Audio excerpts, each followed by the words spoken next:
আরমান, আমি নীলা। দাঁড়াও, খুলতেছি। হুম, এই যে ধরো তোমার খাবার। দাও, অনেক খিদে লাগছে। আচ্ছা, তুমি খেয়ে নিও, আমি গেলাম। ঠিক আছে।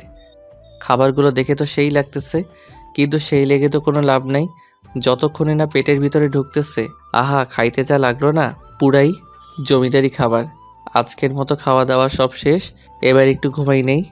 রাতটা কাটলেই কালকে সকালে উঠেই সিলেটের দিকে দৌড় দিব। 20 মিনিট যাবৎ শুয়ে আছি, কিন্তু ঘুম আসার কোনো নামই নাই। আর এই দিকে হারামজাদা শয়তান মনের ভিতরে ঢুকে খালি খালি ভয়ঙ্কর চিন্তা ভাবনা নিয়ে আসতেছে। কেমনটা লাগে তাই? একটু যে ঘুমাবো, ভয়ের চিন্তা ভাবনা মনের ভিতরে ঢুকে ঘুমটাও আর আসতেছে না। খালি মনে হইতেছে আরমান এমন পুরাতন জমিদার বাড়িতেই তো ভূত থাকে। আর এখন যদি এই রুমের মধ্যে কিছু ঘটে, আমি তো ডিরেক্ট মরে যাবো। আমার স্বপ্নের সিলেট যাওয়া তাইলে হইছে। এত ভয়ে ভয়ে আর চিন্তার মধ্যে থাকলে আমি এমনি ঠাস করে মরে যাবো। তার থেকে বরং নীলার রুমে যাই। গল্প করতে করতেই রাত শেষ হয়ে যাবে। ঠক ঠক ঠক। কে? ওই দরজা খোলো, আমি আরমান। কি হলো আবার? ভিতরে চলো আগে। আচ্ছা, কি হয়েছে বলো। আমি তোমার রুমে তোমার সাথে থাকবো। কি? কেন? এমন কি করার কিছুই নাই। আমি তোমার টাচও করবো না, কারণ আমারও এখনো বিয়ে হয় নাই। আর আমারে দেখে কি খারাপ মনে হয় বলো? ও, আমি কি সেটা একবারও বলেছি নাকি? তাহলে তোমার সাথেই থাকি। কিন্তু কেন? ওই রুমে আমার একলা থাকতে ভয় লাগতেছে তাই। ওই চুপ করে আছো কেন, কিছু তো বলো। আচ্ছা, আমার সাথেই থাকো। হি হি। ওকে। রুমের এদিক ওদিক একটু ভালো করে তাকাইতেই তো আমি হা ওই আরমান, হা করে আছো কেন? না মানে দেখছি। কি দেখছো? তোমার রুম।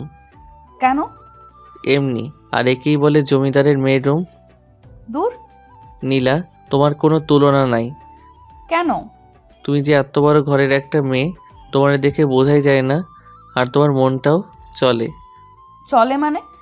চলে মানে ভালোই। হি হি। আচ্ছা, তোমাদের এত গাড়ি থাকতে তুমি বাসে করে আসলে কেন? আর তোমার মা কোথায়? আম্মু এই সব কিছু থেকে আলাদা থাকে। কেন? কারণ এইসব জমিদারি, ধন সম্পদ কোনো কিছুই আম্মুর ভালো লাগে না। আম্মু চাই সুন্দর একটা পরিবার নিয়ে সাধারণভাবে থাকতে, যেখানে সবাই সবাইকে সময় দিবে, ভালোবাসবে। কিন্তু বাবা আম্মুর ঠিক উল্টো, সবসময় ব্যস্ত। আমাদের জন্য কোনো সময় নেই তার। এই জন্য আম্মু আমাকে নিয়ে দূরে চলে যায়, যাতে আমি বাবার মতো না হই। ও, তবে একটা জিনিস ভাবছো? কি? তোমার বাবা আর মা কিন্তু দুজন দুজনকে সেই ভালোবাসে। এর জন্য কেউ এখনো কোনো বিয়ে করে নাই। আর যত সব আমার বাপ মা। কেন? তোমার বাবা মার আবার কি হয়েছে? তেমন কিছু না, 2টা থেকে 4টা হয়েছে, এই আর কি। মানে? আরে বাপুরে, এইটাও বোঝো না? 2জন 2 দিকে গিয়ে আবার বিয়ে করছে। আর মাঝখানে আমারে দিয়া 5জন। তোমার কি খুব খারাপ লাগে তাই না? দূর, খারাপ লাগবে কেন? আমার তো আরো গর্ব হয়। কোন হালায় এমন আছে যে আমার মতো বাপ মা 2জনেরই বিয়ে খাইছি? তুমি না অদ্ভুত। জানি। আমি নিচে ঘুমাবো। হুম, সারা জীবন তো উপরেই ঘুমাইছো। আজকে একটু নিচে ঘুমাও কেমন? বাপ দাদা জমিদার হইলেও মাঝে মধ্যে একটু নিচে ঘুমানো লাগে, তা না হলে পাপ হয়। এখন এই নাও কম্বল, চাদর আর বালিশ, যাও এখন ঘুমাও। টা টা টা। আর কালকে দেখা হবে। আর শোনো, তুমি আর তোমার আম্মু সত্যি অনেক ভালো, এবার যাও। আহা, কি নরম বিছানা। জায়গা, কালকে আবার দেখা হবে। আরমান, ওই আরমান, আমি নীলা। মানে, ওই ওঠো আরমান। হুম। কে? আমি নীলা। ও, আমার এখনো বিয়ের বয়স হয় নাই। আপনি যান। মানে, ওই ওঠো আরমান। ভাই শয়তান, তোর 2টা পায়ে ধরি, আমার একটু ঘুমাইতে দে। কি বলতেছো এসব আবল তাবল? ওরে ভাই, তুই ভাবছিস মেয়েদের কণ্ঠে কথা বললেই আমি উঠে পড়বো? কিন্তু আমি উঠবো না, কারণ এখনো যে আমি বিয়ে করি নাই সেই হুঁশ আমার আছে। এবার ভাই, তুই এখান থেকে যা, আর আমারে ঘুমাইতে দে, তা না হলে খুব খারাপ কিছু হয়ে যাবে। হুম। ঠিক আছে, ঘুমাও। একটু পরে মজা দেখাইতেছি। ঠিক আছে, দেখা মজা। সিলেট গিয়ে মজা নিতে চাইছিলাম, সেটা তো আর আমার খাটাস বাপের জন্য হইল না। এবার তুই দেখা মজা। বাট ভাই, স্বপ্নের মধ্যে একটু সিলেক্টারে আয়না দিস প্লিজ। এমন সময় মনে হলো চোখে মুখে ঠান্ডা জাতীয় কি জানি পড়লো। লাফ দিয়ে উঠে চোখ বন্ধ করেই চিল্লাইতেছি, ওরে মা গো, মরে গেলাম গো, অ্যাসিড মারছে আমার মুখে। এবার আমার কি হইব? আমার তো আর বিয়ে হইব না। আমি কার কি ক্ষতি করছি তাই আমার সাথে এমন করলো? কি ঠান্ডা লাগতেছে, মনে হয় পুড়ে যাইতেছে। ওই চুপ করো। তুমি তো চুপ করতেই বলবা। পুড়ে তো আর তোমার যাচ্ছে না, পুড়ে যাচ্ছে আমার। ও মা গো, ঠান্ডায় ঠান্ডায় পুড়ে যাচ্ছে। কে করলো এই আকাম? আরমান, একটা থাপড়ানি দিমু তোমারে। এত ড্রামাবাজ কেন তুমি? আমি তোমার মুখে ঠান্ডা পানি দিছি, বুঝলা? একটুর জন্য বাড়ি একদম মাথায় তুলছে। ওই, তোমার না রাগ নাই? তুমি এমন রাখতেছো কেন? তোমার সাথে থাকলে রাগ না থাকলেও চলে আসবে, বুঝলা? এবার ওঠো। হুম। আরে শোনো, কি? একটু আগে আমারে কি বলছিলা বলো তো? আরে একটু আগে তো ঘুমাইছিলাম, কেমনে বলবো? তার মানে তুমি যা যা বলছো সব ঘুমের মধ্যে? হুম, হবে হয়তো। ঠিক আছে, এবার যাও, তোমার রুমে গিয়ে ফ্রেশ হয়ে নিচে খাবার আছে, টেবিলে আসো। ওকে। রুমে গেলাম, ফ্রেশ হলাম, নিচে খাবার টেবিলে বসে আছি। টেবিল ভর্তি খাবার, কিন্তু আমি ছাড়া আর কোনো প্রাণী আশেপাশে নাই। এক মনে বলতেছে খাবার সামনে রেখে বসে থাকতে নেই, পাপ হয়, ফটাফট খেয়ে না। অন্যদিকে আর এক মনে বলতেছে একা একা খাওয়াটা ঠিক হবে না। নীলা বা দরবেশ দাদু, কেউ একজন আসলেই খাওয়া শুরু করিস। কার কথা শুনবো আর না শুনবো, দৌড়, ভাল লাগে না। এই দিক ওই দিক ভাবতে ভাবতে কখন যে একটা আপেল হাতে নিয়ে খেতে শুরু করছি নিজেও বুঝি না। এমন সময় হঠাৎ কই থেকে একটা লোক আসলো। দেখতে মাশাআল্লাহ ভালোই, আমার বাপের বয়সী হবে। আস্তে আস্তে আমার কাছে আসলো। এই ছেলে, কে তুমি? খাবার টেবিলে বসে আছো কেন? এই যে কাকা, হ্যালো। চক্ষু দুইটা কি আসমানে রেখে জমিয়ে নামছেন? আর আমারে দেখে কি আপনার পাগল মনে হয়? হ্যাঁ। এই ছেলে, কি বলে এইসব? আমি আবার কি কইছি? দেখতেই তো পাইতেছি চেয়ারে বসে আছি। হুদাই কেন বলতেছেন খাবার টেবিলে বসে আছি? আমারে চেনো? আমি কে? হু হা হা হা। আমারে চেনেন? আমি কে? তুমি কে শুনি? আপনি কে শুনি? এটা আমার বাড়ি, বুঝলে? আর এটা আমার শ্বশুর বাড়ি, বুঝলেন? হোয়াট? হোয়াট মানে হইতেছে কি? এটা যদি আপনার বাড়ি হইতে পারে তাহলে আমার শ্বশুর বাড়ি হইতে পারবো না কেন শুনি? অনেক বেয়াদবি করে ফেলেছো, এবার তো তোমাকে শিক্ষা দেওয়া দরকার। ও মা, তাই? কোন স্কুলের মাস্টার আপনি বলেন তো? রফিক, এই রফিক, বন্দুকটা নিয়ে আয় তো। ও হো, ভয়ে তো আমি হিসি করে দিতেছি। কি? আমার বাপ আমারে টাকা না দিক জীবনেও আমার গায়ে হাত তুলে নাই, আর তুই আমারে থাপড়ানি দিছস? আজকে তো তোরে। এর মধ্যেই রফিক নামের লোকটা বন্দুক নিয়ে হাজির। এবার তো আমার অবস্থা সেই লেভেলের খারাপ, ভয়ে তো আমি শেষ। নীলা, কই তুমি? একটা লোক এসে আমারে বন্দুক দিয়ে গুলি করতেছে। আমার চিল্লানি শুনে উপর থেকে নীলা দৌড়ে নিচে আসলো।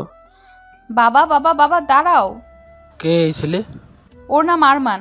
কালকে বাসে আমরা দুইজন একসাথেই আসছি। ও খুব ভালো ছেলে, শুধু একটু শয়তান টাইপের। সেটা তো এসেই বুঝেছি, কালকে বাবার সাথেও নাকি খুব শয়তানি করেছে, আর বাবাকে নাকি দরবেশ, জিন এইসব বলেছে। সরি বাবা।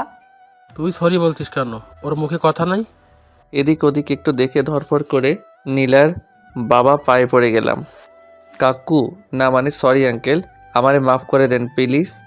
আমি যদি জানতাম আপনারাই এইখানের জমিদার, তাইলে আমি জীবনেও আপনাদের মুখের উপরে কোনো কথা কইতাম না।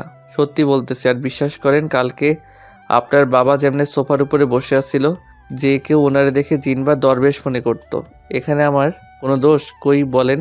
আর আপনি আমার কাছে এসে বলতেছেন এই ছেলে খাবার টেবিলে বসে আছো কেন? আপনি বুকে হাত দিয়ে বলেন কেউ খাবার টেবিলে বসে একটা পাগলও বসে না। আপনার বলার দরকার ছিল যে এই ছেলে খাবার টেবিলে চেয়ারে বসে আছো কেন? হায় হায়, কি এসব কইলাম? ও আঙ্কেল, না মানে জমিদার বাবু, মাফ করে দেন না প্লিজ। এমন সময় কে জানি লাঠি দিয়ে পাশায় একটা বাড়ি দিল। ওই কোন শালারে? আবার আরেকটা বাড়ি। শালারে, তোরে তো আজকে। মাথাটা তুলতেই দেখি দরবেশ দাদু খাইছে আমারে। যদিও একটু মাফ করতো, এবার তো আর সেটাও করবে না। নীলার বাবার পা ছেড়ে এবার দরবেশ দাদুর পা ধরলাম। দরবেশ দাদুকো, না মানে জমিদার দাদুকো, আমি না আপনারে একটু দেখি নেই, মাফ করে দেন না। আমার যদি পাশায় চোখ থাকতো তাহলে বিশ্বাস করেন আমি জীবনেও আপনারে শালা কইতাম না। মাফ করে দেন দাদু, অনেক কষ্টে আব্বার টাকা চুরি করে সিলেট যাইতেছি, এখন যদি মাইরা ফেলেন আমি তো মরেও শান্তি পাবো না, মাফ করে দেন না। ঠিক আছে, মাফ করছি। যাক বাঁচলাম। উঠেই তোর। এই ছেলে কই যাও? আঙ্কেল আমি আর এখানে 1 মিনিটও নাই, অনেক কষ্টে মাপ সাপ নিচ্ছি, এবার আমি সোজা সিলেট। ঠিক আছে, কিন্তু খেয়ে তো যাও। না আঙ্কেল, আমার আর ফাঁসায়েন না, খাবার বসে আবার মুখে ফসকে কারে কি বলবো আল্লাহ জানে, তার চাইতে বরং আমি চাই। আর এক পা এগোলে গুলি করে দেবে কিন্তু। আচ্ছা বলেন কি করবো? খেতে আসো। খাইতে তো যাবো, কিন্তু পেটের ভিতর আবার না বন্দুকের গুলি ঢুকবো। কি বললে? না না আঙ্কেল, কিছু না। ঠিক আছে আসো। ওই আর মান, দাঁড়ায় আছো কেন? বসো। হুম। চুপচাপ বসে আছো কেন? খাও। এমন চাপের মধ্যে কি আর পেটে খাবার ঢুকে?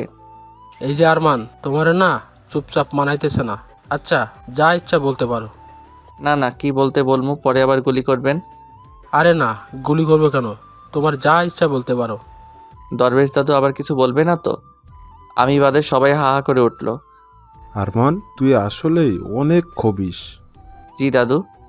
এই প্রথম কেউ আমাদের সাথে এমন ফাজলামো করার সাহস করেছে। হুম। মনে না মানে আঙ্কেল সরি, দেখছেন আমি বলছিলাম আমার মুখ ভালো না, কখন কি বলি। আরে বেটা, কিছু মনে করি নাই। তোর তো অনেক সাহস আছে, মানতেই হবে। এই প্রথম জমিদার বাড়িতে এসে কেউ আমাদের হাসালো, অন্য সবাই তো ভয়ে মরে। আমার আবার সাহস? আমার মতো অসাহসী অকর্মা এই দুনিয়ায় আর 1 পিস নাই। এই যে আবার চোরের মতো কোথায় যাও? আঙ্কেল খাওয়া তো শেষ, এবার আমি যাই। চুপ বসো। হুম। তোমরা কখনো ফাজিলের মতো লাগে, আবার কখনো ভোলা ভালা। আচ্ছা আঙ্কেল আমি যাই। যেতেই হবে? হুম। আচ্ছা যাও, তবে ঘুরে ফিরে সন্ধ্যায় আবার আসবা। ঠিক আছে, একবার যাইতে পারলে ভুলেও আর এইদিকে চামো না। এই আর মান শোনো। বলেন। গাড়ি নিয়ে যাও। না না আঙ্কেল, এমনি ঠিক আছে। ওকে যাও। কারেন্টের মতো উপরে গিয়ে ব্যাগ নিয়ে চলে আসলাম, নিচে এসে আবার এক ঝামেলা। বাবা আমিও আরমানের সাথে যাই।